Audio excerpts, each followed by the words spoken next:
My name is Dr. Rachel Bennett. I'm 38, and for 12 years I've been an emergency physician at Summit Valley Medical Center in Denver. That Christmas Eve I worked the graveyard shift while my 16-year-old daughter Sophia headed to my parents' house in Aspen Ridge, the 3-bedroom ranch I'd bought and fully supported for them 5 years earlier after Dad's construction business collapsed.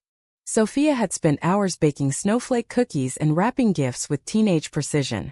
She wore the emerald velvet dress we'd picked out together. "Do I look okay, Mom?"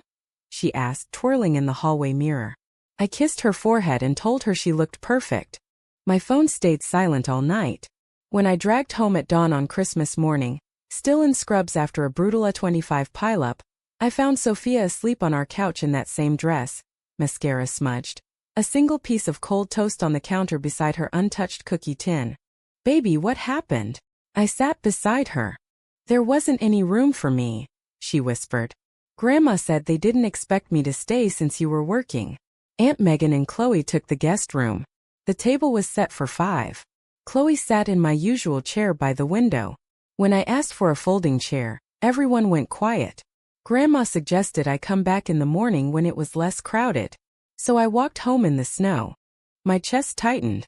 These were the people I'd housed, fed, and financed for half a decade. My parents Frank and Eleanor, my sister Megan, her daughter Chloe, and Derek. I'd never asked for rent. Yet they couldn't set one extra plate for my girl. After Sophia fell back asleep, I called my lawyer.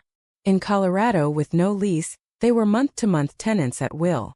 The legal minimum notice is 21 days. But I chose 60, clear, documented, and more than fair.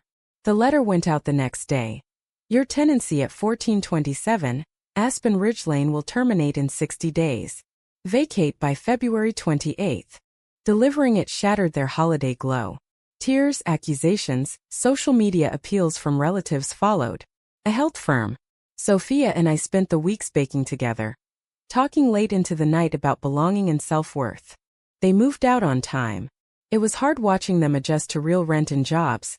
Dad at a lumber yard, Mom part-time at a clinic, Megan waitressing, but they did it. 18 months later my parents showed up at my door, humbled. "We failed Sophia and you," Dad said quietly. "We took your help for granted and forgot to make room for love." It wasn't instant forgiveness. I set clear boundaries, no more blank checks, limited visits, mandatory respect. We started small. A neutral Thanksgiving where everyone had a seat and a voice. Chloe even apologized to Sophia, and they hugged for the first time in years. The gentle lesson I learned?